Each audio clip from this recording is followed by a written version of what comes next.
lot of people questioned the Soul Infernal when they signed Mag as their only tank, but now that he is free from his supreme and pre-shackles, he has been a beast so far this year and was a huge reason the Infernal took down the top of the region Guangzhou charge. Now, it started off pretty tough for Soul because Choi Se-wan was just obliterating them on Echo, and the only signs of life they had was MN3, and MN3 actually had 8 out of their 12 final blows in this entire map. Zest tried to match Echo even though Choi had a pocket and he didn't, and it just didn't work. On Blizzard World though, the Infernal turned up, mostly off the back of Mag being that guy on the fucking rodent hellspawn wrecking wheel. The charge kept trying to slowly rotate around the high ground on B, but Mag was always there to disrupt them, and he helped MN3 go absolutely ballistic on Ashe. Mag's ball movement was pretty clean as well. He and Zest were able to set up dives even inside buildings because Mag was still able to hit slams. Rialto was very contested though.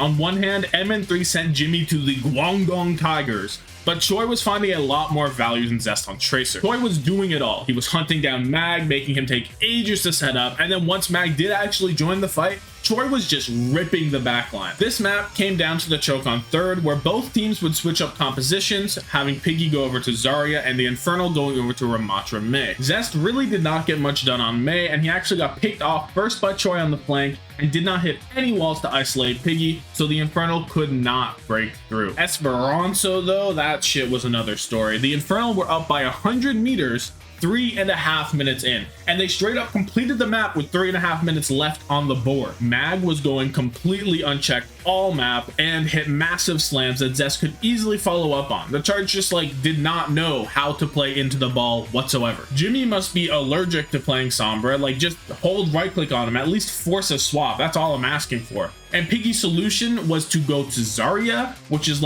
okay, you're gonna bubble the dive or something, but now what, bro? What's the next step? So to end the series after that tragedy, we go to Antarctic Peninsula, and there were no balls on this map, just honest monkey gameplay. Mag was setting the tone, going very aggressive and outputting significantly more damage than Piggy in the mirror, but he got caught out sometimes, and with a little Choi Se-wan clutch action, the charge were able to take labs, but they lost sub-level pretty convincingly. Icebreaker though, that was just a straight up car crash. Seoul brought out the Rhine Rush, and Guangzhou decides, you know what, we're gonna play some Winston Genji. And they just got completely owned. There was no life, there was no thoughts, there were no ideas. Mag was just running it down on them. He was hungry for kills, hungry for the win.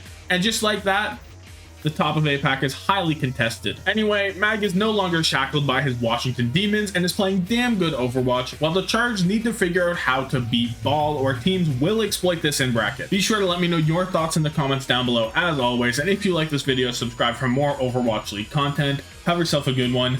Deuces.